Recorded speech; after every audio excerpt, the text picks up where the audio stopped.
Nobody saved me a seat. Not in the front row, not in the middle, not anywhere near the family section at all. I walked into my grandmother's funeral, the woman who raised me more than my own mother did, and the entire front half of that chapel was filled with people who looked through me like I was a stranger who had wandered in from the parking lot. My mother sat in the front row. My sister sat beside her. My aunt, my cousins, my uncle, all of them arranged in a tight, closed formation like a wall that had been built specifically to keep one person out. That person was me. I found a seat at the very back, third row from the last, next to a woman I had never seen before who turned out to be a neighbor from my grandmother's street who had known her for 11 years. This woman, a stranger, leaned over 10 minutes into the service and whispered, "She talked about you all the time, you know?" And I had to press my lips together and look straight ahead, because if I opened my mouth, I was going to come apart completely. I had driven 6 hours to be there. I had taken 4 days off work. I had worn the black dress my grandmother had once pointed to in a magazine and said, "That one, that's the kind of dress a woman wears when she wants to be taken seriously." I wore that dress to her funeral and sat alone at the back and said nothing.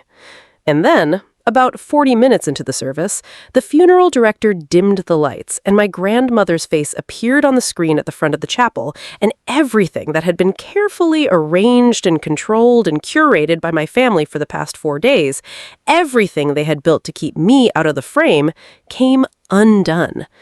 In about 45 minutes, I'll tell you exactly what she said. But first, you need to understand how we got there, because this story starts a long time before that chapel. It starts with a family that had been quietly writing me out of the picture for years, and a grandmother who had been quietly keeping the receipts. My name is Claire. I'm 34 years old, I work remotely, have for the past 6 years, for a company based in Seattle, though I live in Denver now. I earn enough, I save carefully, I pay my own bills without drama, and I don't ask anyone for anything. That last part is relevant. Remember it. I grew up outside of Raleigh, North Carolina, in a house that looked completely normal from the outside and was, inside, organized around an invisible but ironclad hierarchy. At the top, my mother, Joanne. Below her, my sister, Melissa. And somewhere at the margins, close enough to be useful, far enough to be overlooked, me. I want to be careful here, because I've spent a lot of time in therapy trying to describe my family without flattening them into cartoons. My mother is not a monster. She is a woman who was raised to believe that love is a finite resource, and that giving more to one person necessarily means giving less to another. So she gave most of hers to Melissa. Why Melissa? Honestly, and I've turned this over for years, I think it's because Melissa needed more. As a child, Melissa was anxious, fragile, prone to illness. She required more attention, more reassurance, more management. And my mother, who genuinely loves her children in her own way, responded to that need by making Melissa the center of gravity. I responded to it differently. I got quieter, more self-sufficient. I figured out how to need less. And in a family that rewards need, needing less gets you exactly what you'd expect. Less. My grandmother, Grandma Sylvia, was different. Sylvia was 78 years old when she passed. She was my father's mother. My parents divorced when I was 9, and my father moved to Phoenix when I was 11, and that was more or less that. He remarried, he had a new family, he called on birthdays for about 4 years, and then even that faded. But Grandma Sylvia never faded. She sent cards. Actual cards, handwritten with stamps, for every birthday, every graduation, every apartment I moved into. When I got my first real job, she sent me a card that said, "I always knew you'd figure it out. You were the one who always figured things out." I kept that card. It's in a box in my closet in Denver. She called every Sunday. Not always long calls, sometimes just 10 minutes, sometimes 45. She wanted to know what I was reading, what I was cooking, whether I was sleeping enough. She asked the questions my mother never thought to ask. When my mother and Melissa were in Raleigh building their tight little world, Sylvia was in Charlotte, 2 hours away, sending me cards and calling on Sundays and making me feel like someone was keeping track. That matters more than people realize, having one person who keeps track. For the last 3 years of Sylvia's life, her health declined slowly and then all at once. Congestive heart failure, the kind of diagnosis that has a timeline attached to it even when no one says the number out loud. I went to Charlotte when I could, long weekends mostly. I'd drive down Friday evening and drive back Sunday night. I learned how to refill her weekly pill organizer. I learned what she could and couldn't eat. I sat with her through doctor's appointments and came home with notes and questions and a growing understanding of what was coming. My father's side of the family, Sylvia's side, was a small one. A son who lived across the country, a few cousins who sent flowers but not time, and me. Mostly me. Now here is the part I want you to pay attention to, because here is where my mother and Melissa enter the story in a way that still, years later, makes something inside me go very quiet and very cold.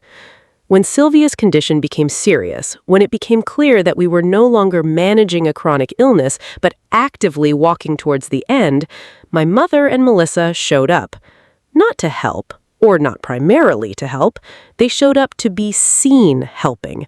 Suddenly, Melissa was posting on Facebook about spending time with Grandma Sylvia. Life is so precious. Suddenly, my mother was calling me to relay information about Sylvia's condition as though she had been there all along, as though she had spent the previous 3 years mispronouncing the name of Sylvia's cardiologist. There were 2 visits, total, in the last 18 months. I logged 41. I'm not telling you that to make myself the hero. I'm telling you that because it becomes the entire foundation of everything that happened after. 41 visits, 2 years of Sundays on the phone, pill organizers, doctor's notes, 6 hours of drives in the dark. And when Sylvia passed, on a quiet Thursday morning in April, it was my phone that her home nurse called because my number was on the emergency contact form, not my father's, not anyone else's. Mine. I drove to Charlotte the next day. There were arrangements to make. Sylvia had pre-planned most of it. She was an organized woman who believed that leaving a mess behind was inconsiderate. So there were details, coordination, phone calls to make. I did most of it. The funeral home, the chapel booking, the flowers, the obituary. The obituary. This is where things started. My mother had decided, without asking me, without asking anyone on Sylvia's actual side of the family, that she would write the obituary. She sent it to me as a done deal, a text message with the text pasted in. I read it twice. Sylvia is survived by her son, Thomas, 3 grandchildren, Melissa, Cameron, and Claire, and several beloved friends. Survived by. My name was there, 3rd on the list, but there. What was not there, anything that resembled the truth of who had been present.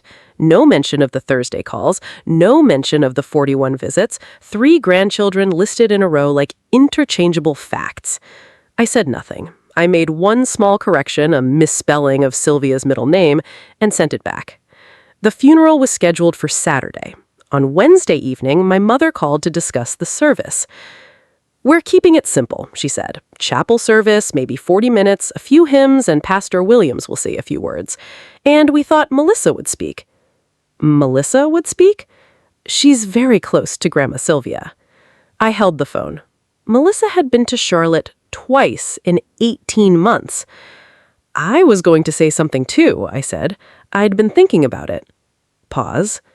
"Claire, there's limited time in the service. We don't want it to run long. I think one family speaker is cleaner." One family speaker, and they had already decided who. I said okay. Because what else do you say? What do you say to a decision that has already been made and handed to you as if it were a question?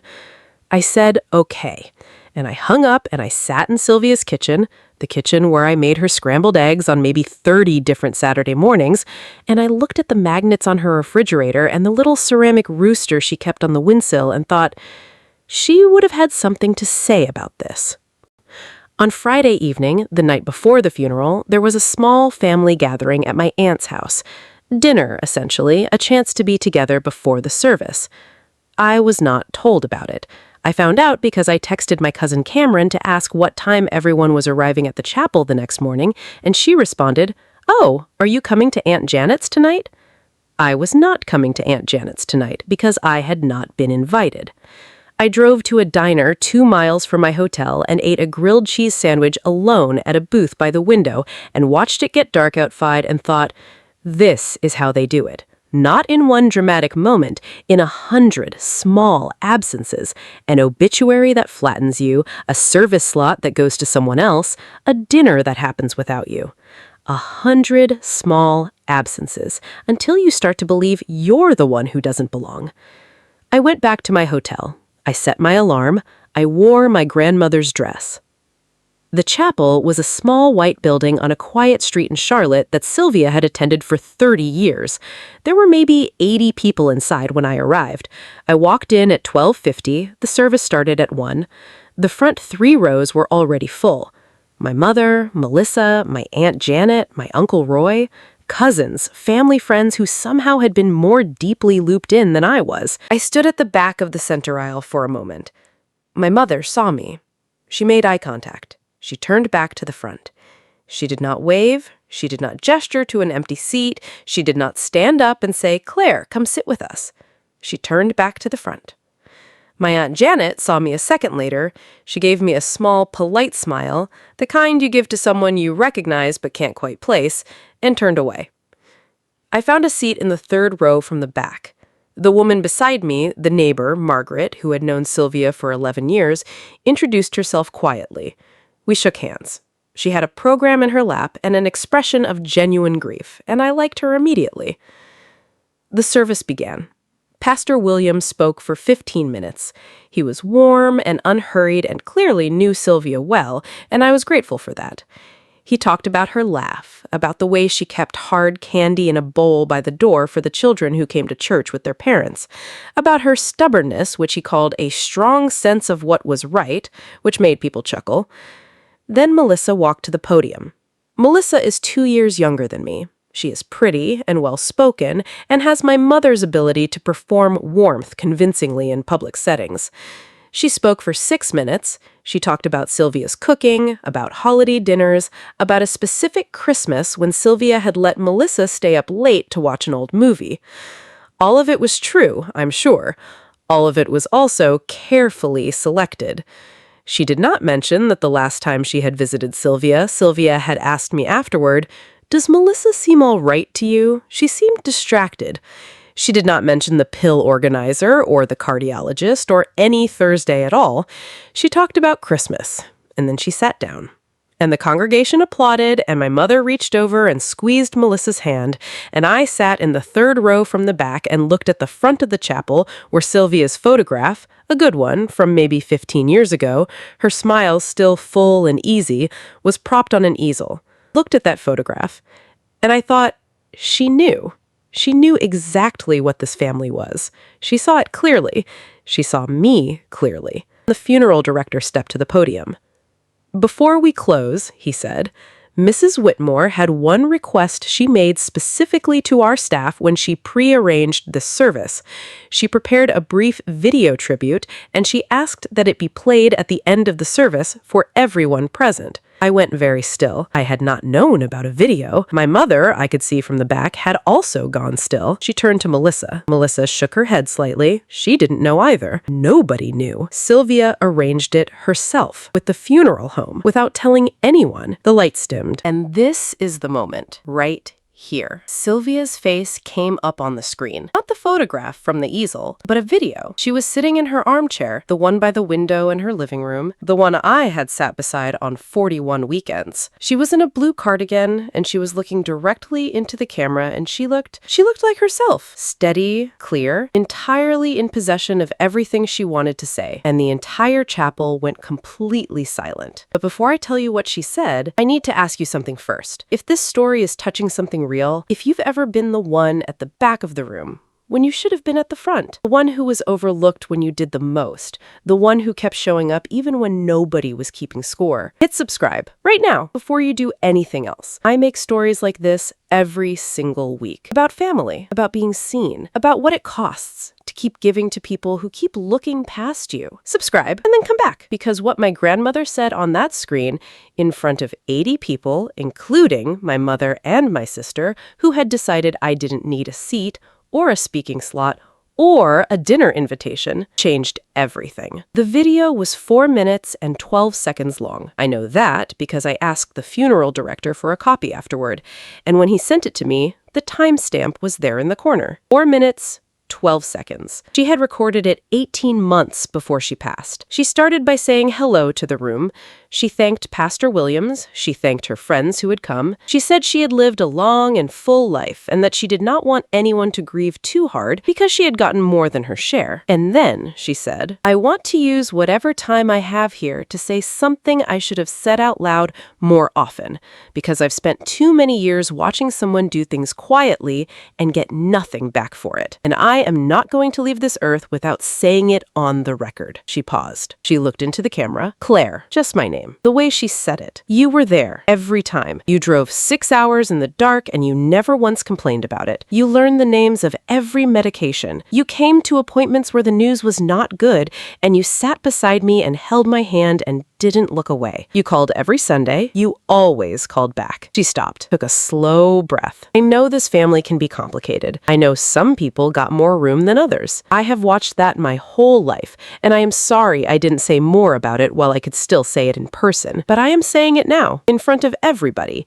so there is no confusion." Another pause. "This girl, my Claire, she showed up. Not for photographs, not for Facebook. She showed up because that's who she is. And I want every person in this room to know that. I want it on the record. I want it said." She looked into the camera one more time. "I love you, sweetheart. You were never invisible to me. Not for one single day." And then the screen went dark. The chapel was completely silent for a moment that felt much longer than it was. I could not see my mother's face from where I was sitting. I could see Margaret's, the neighbor beside me. She had her hand pressed over her mouth and she was crying. She reached over and put her other hand on top of mine, and she didn't say anything, and I was grateful, because if she had said anything, I would have come apart entirely. I pressed my lips together. I looked at the front of the chapel. I looked at my grandmother's photograph on the easel. I thought, you did this on purpose. You arranged this exactly like this. You knew I would be at the back. You knew they would give the speaking slot to Melissa. You knew. And so you got yourself a speaking slot that nobody could take away. You absolutely brilliant, stubborn, wonderful woman. I want to ask you something right now. Has anyone ever been that person for you? The one who said the thing out loud that everyone else kept quiet? The one who looked at you, really looked, and said, "I see what you've been doing,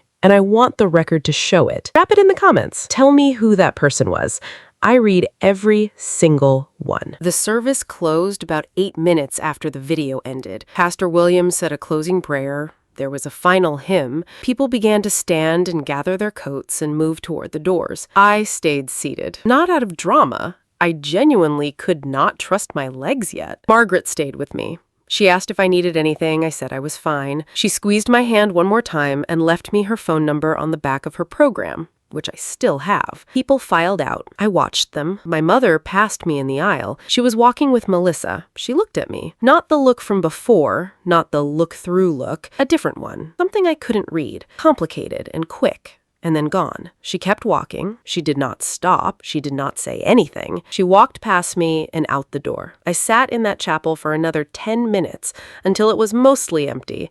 Then I walked to the front and stood in front of Sylvia's photograph for a while. I told her thank you. I told her I got her card, the one she sent when I got my first real job, and that I had kept it in a box in my closet. I told her she was the best person I knew. Then I walked out into the April sunshine and sat in my car in the parking lot of the chapel where my grandmother had just said my name into a camera 18 months before she died, so that nobody could stop her, and I thought, what do I do now? I drove back to my hotel. I ordered room service, soup and bread, because I hadn't eaten properly since the grilled cheese the night before, and I sat on the hotel bed and thought for a long time. Here is what I knew. My family had systematically excluded me from the planning, the dinner, the speaking slot, the front rows. They had arranged a funeral for a woman I had cared for, and they had done it as though I were a peripheral figure in a story I had actually been living every single day. And my grandmother, from 18 months in the past had just corrected that publicly in front of 80 people without asking permission from anyone. The question was, what did I do next? Because there is a version of the story where I say nothing, where I drive back to Denver and let the video exist as a moment and let my family process it however they process it and move on. And there is another version. I am not a dramatic person. I want to be clear about that. I don't make speeches. I don't send long, angry emails. I don't call people out in public. But I had spent 34 years being quiet, and something about sitting in that chapel at the back, in the dress my grandmother had pointed to in a magazine, and watching my family perform grief for a woman they had barely visited while I drove 6 hours in the dark, something about that had shifted. So I did something small and quiet and precise. I wrote an email to the funeral director. I asked if I could have the full video file, the one Sylvia had recorded. He said yes, of course, and that Sylvia had in fact left a note authorizing him to share it specifically with me. She had thought of that too. He emailed it to me that evening. Then I sat with it for 3 days. I didn't post it anywhere. I didn't send it to anyone. I just watched it twice more in my hotel room. And then once more when I got back to Denver, sitting at my kitchen table with a cup of coffee in the morning before work. On the 4th day, I called my father. We don't speak often. The relationship is cordial and careful and mostly conducted at a distance, but he was Sylvia's son, and I thought he deserved to see it. I sent him the video with a short message. The funeral home shared this with me. I thought you'd want to have it. He called me 20 minutes later. He didn't speak for a moment after I picked up. Then he said, "She always talked about you. You know?" "I know," I said. "She told me. I'm sorry I wasn't there more." I didn't know what to say to that. I still don't. But I said, "She knew you loved her." He was quiet for a moment. "She knew you loved her too. That's what she always told me." She said, "Thomas, that girl shows up. You can always count on the ones who show up." I kept it together after we hung up. Barely. Here is what I didn't know was happening while I was sitting in my Denver apartment, watching my grandmother's video and talking to my father. Margaret, the neighbor, the woman who sat beside me in the 3rd row from the back. Margaret had been attending Sylvia's church for 11 years. She knew almost everyone there. And on Sunday morning, 2 days after the funeral, she went to church and she talked. Not maliciously. Margaret is not a malicious woman. She was genuinely moved by what she had witnessed, and she was, I think, genuinely troubled by what she had also witnessed. The empty seat, the dinner I hadn't been told about, the sister who spoke while I sat at the back. She told people what she had seen. She told them about the woman who sat alone in the 3rd row from the back, about the neighbor who hadn't recognized Sylvia's granddaughter, about the video, about the name Sylvia had said, and what she had said before it. I know this family can be complicated. I know some people got more room than others. That line, Margaret repeated that line to the church friends, to the neighbors, to the women from Sylvia's Bible study group who had all, it turned out, heard quite a lot about me over the years from Sylvia herself, because Sylvia had talked about me to her friends regularly. They knew about Denver. They knew my job. They knew I drove down on weekends. Some of them knew my name before they'd ever met me. And now they had a very different image of what had happened at the funeral. Sylvia's Bible study group, 6 women who had met on Tuesday mornings for 14 years, sent me a card, a physical card, signed by all 6. It said, "Sylvia was so proud of you. We all knew about you. You were her Claire. Her Claire." I put that card in the same box as the first one. My Aunt Janet called me a week after the funeral. Janet is my father's sister. She had been close to Sylvia and was now dealing, I think, with a mixture of grief and something that looked like guilt. "I didn't realize," she said carefully, "I didn't realize the extent of what you were doing for your grandmother. I thought, we all thought, it was more even than it was. It wasn't." I said. "No," she said. "I can see that now." She paused. "The video, what she said, it was true, Claire. It was all true. And I'm sorry more people didn't say it while she was still here." I thanked her. And then she said something that I have thought about many times since. Sylvia used to say that some people in a family get to be the sun, and some people get to be the roots. The roots don't get seen, but nothing grows without them. I had to put her on hold for 30 seconds. My mother has not called me since the funeral. Not once. It has been, as of this recording, 4 months. I have not called her either. I don't say that with anger. I say it as a fact. There is a conversation that needs to happen between us that neither of us is ready for yet. I know that. I think she knows that too. Melissa texted me twice in the weeks following. Both messages were careful and slightly formal and contained the word complicated at least once each, which is the word my family uses as a container for things they don't want to examine too closely. I responded, briefly, politely. I am not ready to have that conversation with her either. But I notice, and this is worth saying, that nobody in my family has asked me for anything since the funeral. No requests, no favors, no, could you just... Silence. I notice it the way you notice when a noise you've been hearing for so long you'd stopped registering it finally stops. What would you do in my position? Would you reach out first? Start the conversation your family hasn't started? Or would you wait? Drop it in the comments. I genuinely want to know. It has been 4 months since the funeral. In that time, I have done several things. I reorganized the box in my closet. Sylvia's cards are in there now, all of them, going back 15 years. Birthday cards, Christmas cards, little notes that came with no occasion attached. There are 42 of them. I counted. I started therapy, not because of the funeral, because of the 4 months after it, when I suddenly had a lot of quiet in which to hear things I had been too busy to notice before. My therapist is a woman named Dr. Patterson, who asks good questions and does not let me get away with phrases like, it's fine, and it doesn't matter. She introduced me to a concept I had never heard named before, covert parentification, the way some children in families are quietly assigned the role of the competent one, the responsible one, the one who doesn't need anything, not through any explicit decision,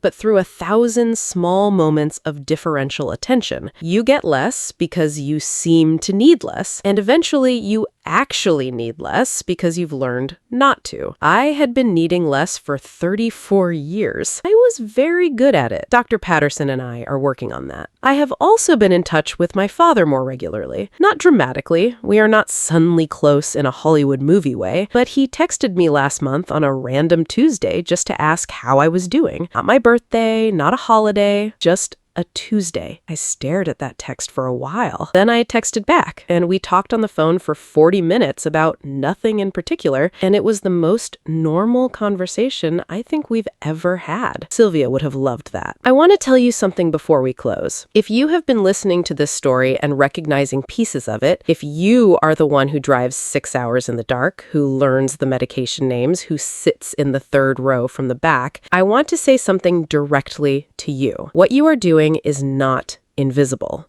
It may feel invisible, it may be invisible to the specific people you most want to see it, but somewhere in someone's life, in someone's memory, in someone's Tuesday morning Bible study group, what you are doing is being witnessed. My grandmother could not change the seating arrangement. She could not uninvite my mother and Melissa from the front rows. She could not give me back the speaking slot or the dinner or the 3 years of Sundays that weren't commemorated anywhere, but she could tell the truth, and she did. She sat down in her armchair 18 months before she died. She looked into a camera. She said my name. She said, "This girl showed up." She said, "I want it on the record." That's all she could do. And it was enough. It was more than enough. Maybe you're living a version of this. Maybe your family has arranged things in ways that put you at the back, that give your seat to someone else, that flatten you into a list item in an obituary that doesn't capture anything true about what you've given. Maybe no one has said your name out loud the way my grandmother said mine. Not yet, but I want you to hear this. You don't have to wait for a video at a funeral to know that what you've done matters. You know. You were in the car at 6 a.m. You were on the phone on Sunday nights. You were learning the medication names when no one else was paying attention. That happened. It was real. And no one can arrange it out of existence. The roots hold up everything, even when no one's looking at the roots. I want to ask you one final thing. If you had been at that funeral, if you had watched your grandmother say those things from a screen while your family sat in the front row, what would you have done when the lights came back on? Would you have walked to the front? Would you have stayed at the back? Would you have left quietly? Tell me in the comments. comments. I'll be reading. And if this story meant something to you, if it touched something that needed touching, hit the like button. Share it with someone who needs to hear it. And subscribe, because I do this every week.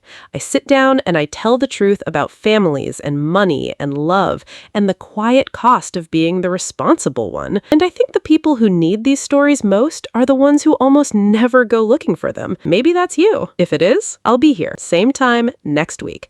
There's one more story in the description that I think you'll need even more than this one. Go find it. I'll see you in the next one.